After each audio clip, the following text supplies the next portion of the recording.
And first at 5 on this Saturday, a community trying to make sense of a tragedy. One man was killed and 2 women were hurt during a shooting spree at a senior living apartment building in Vancouver on Thursday. The accused gunman, as we reported, who lived in the building, is under arrest. And this evening, there's a vigil planned to remember the man lost and just to help people move forward. KGW's Art Edwards joins us live now from Vancouver. Art? Maggie, this really has been a very difficult few days for the people who are living at Smith Tower and also others in the Vancouver community. In about an hour, people are going to gather here for a vigil. It was a chaotic day on Thursday here in Vancouver. Gunshots fired inside the building. Dean Tunstall was killed, 2 other people injured. Court documents say that there was a feud between residents that led to the shooting. Police arrested Robert Breck. Dean Tunstall's daughter, Lenine, didn't know much of her father. She says that she has one picture of them together when she was a child and another that she recently got as she looked for him. She had hoped to be able to reconnect with him. My head's spinning a little bit, actually. There's no resolution, you know. When you want to know things about your family history or him himself as a person, I won't know. Only what I've heard. She says it has been difficult because she had hoped to be able to at least talk with her father. The vigil here at Smith Towers is scheduled to start at 6 o'clock. Maggie, back to you. All right, Art Edwards live for us. Art, thank you very much. And staying in Clark County, part of a neighborhood there was shut down for part of today following a SWAT standoff. This is obviously video from the scene. Deputies say they were looking to arrest Jorge Delgado Perez on domestic violence charges. His victim, we're told, was able to leave their home, and then deputies tried to get Delgado Perez to surrender for several hours. They were finally able to get a warrant and move in for the arrest. That suspect now faces several charges.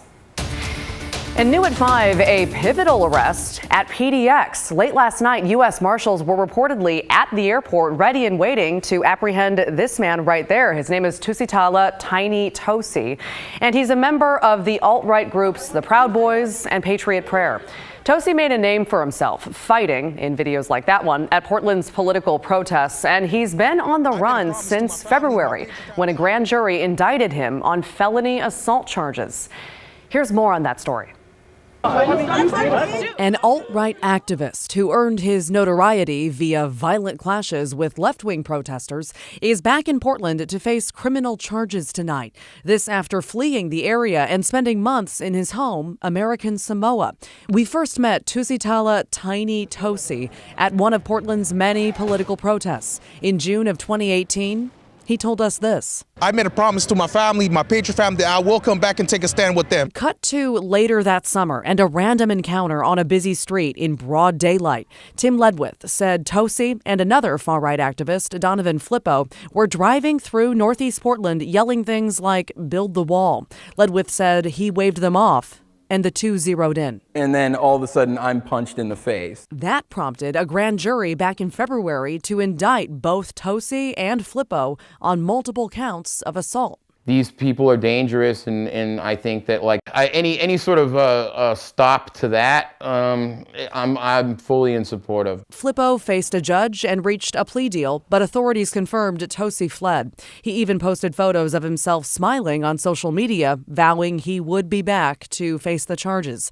That was 8 months ago. Late last night, U.S. Marshals reportedly met Tosi at Portland International Airport and arrested him as he stepped off the plane. That's according to our news partners at The Oregonian. He's due in court on Monday. Shifting gears, this week officials in both Oregon and Washington will meet to discuss how to move forward with bans on flavored vaping products. The governors of both states have issued emergency orders demanding a ban. Kate Brown here in Oregon says it's needed in light of the surge in severe lung illnesses tied to vaping. The CDC says the illnesses started to pick up this summer, and in just a few months, more than 1,000 Americans have gotten sick and 18 have died, including 2 2 here in Oregon. Most patients say they used products containing THC, so the FDA is urging people not to vape any marijuana products. We spoke with a local vape shop owner who only sells nicotine products. That's him there. His business dropped by 50% last month, and he says the proposed ban will put him out of business. He also argues it's aimed at the wrong target.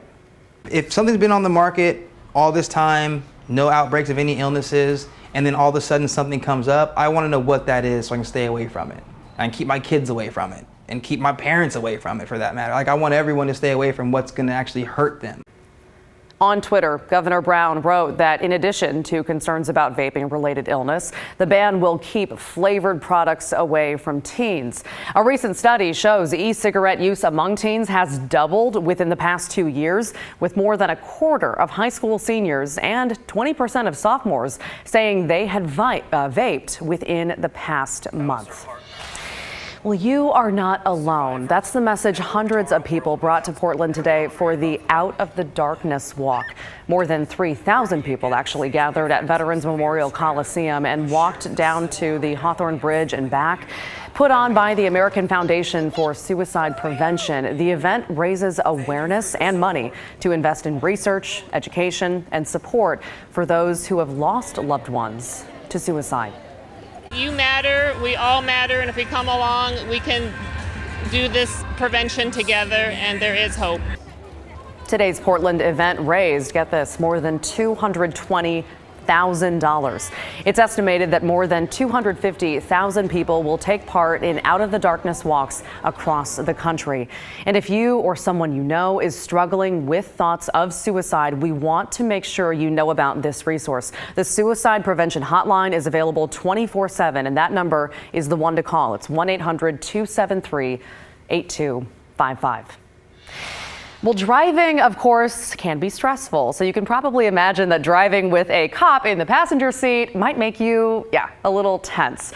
Well, that's what dozens of teens, though, voluntarily did today at the Portland International Raceway. And KGW's Brittany Falkers was along for the ride at the 5th anniversary of Drive with a Cop. So, Brittany, what's this all about? Well, the goal, Maggie, is really to get teens to break bad habits on the road before they start, whether they're the driver or the passenger. Car crashes are the #1 killer of teens nationwide. So today, deputies with the Clackamas County Sheriff's Office hopped in the passenger seat, riding with teens for a lesson in safe driving.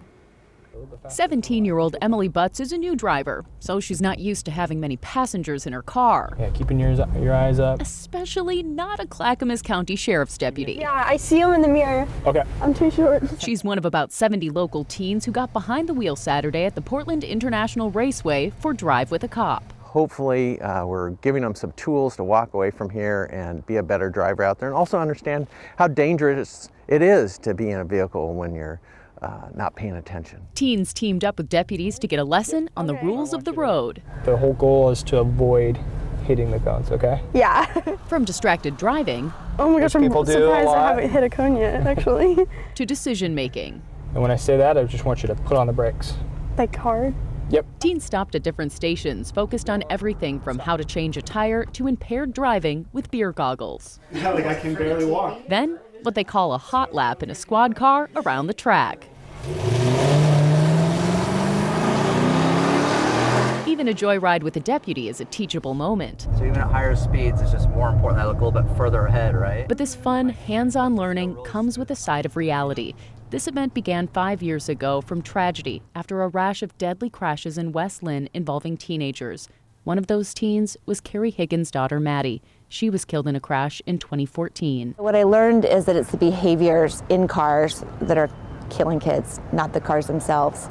So I decided that it was just time to get active and educate. The impact it's had on the community is one of the reasons Kim Jordan signed her son Mick up to be part of this event. And it was a scary time as a parent because, you know, the speed or the kind of goofing around that happens and with teenage drivers, that's hard to stop. It's important to be aware of how every little move that you make when you're driving, how that affects everything that can happen in the future. Higgins says this event is not only a way to honor Maddie, but hopefully prevent tragedy. If we can save one family from having to experience the devastation of child loss, I feel like we've done good. Children like Emily, who says she'll be bringing what she learned Saturday along for the ride. Yeah, probably just like remember, like when I do have friends in the car, just to stay focused when they want to play with the music or the air conditioning or the aux cord, whatever, like just staying focused and realizing like what you're set to do on the road.